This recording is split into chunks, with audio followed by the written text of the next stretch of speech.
श्री गणेश और महादेव की पहली भेंट एक दिन माता पार्वती जी कैलाश पर्वत पर थी। वे स्नान करने जा रही थीं और नहीं चाहती थी कि कोई भीतर आए। उन्होंने अपने शरीर के उबटन हल्दी चंदन के लेप से एक सुंदर बालक की मूर्ति बनाई।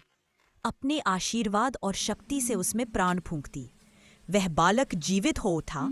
वही थे बाल गणेश। पार्वती जी ने कहा, बेटा, जब तक मैं स्नान कर लूं, किसी को भी अंदर मत आने देना।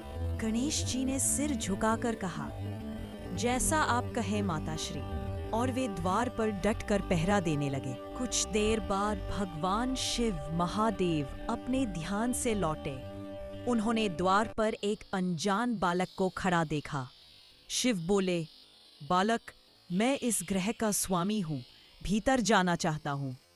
गणेश ने हाथ जोड़कर कहा, माता ने आदेश दिया है, कोई भी भीतर नहीं जा सकता। शिव ने मुस्कुराकर कहा, मैं तुम्हारी माता का पति हूँ, मुझे अनुमति दो।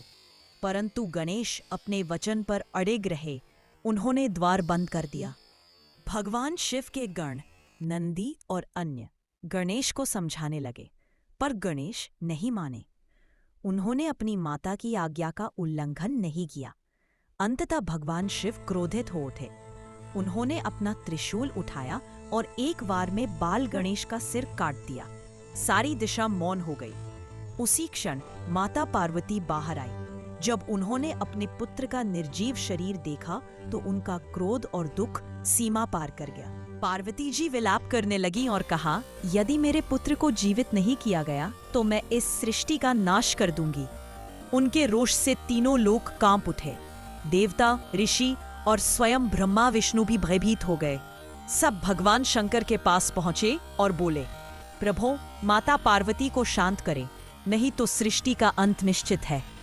भगवान शिव ने अपने गणों को आदेश दिया, उत्तर दिशा की ओर जाओ, जो पहला जीव मिले उसका सिर ले आओ। गणों को एक हाथी का बच्चा मिला। वे उसका सिर लेकर लौटे।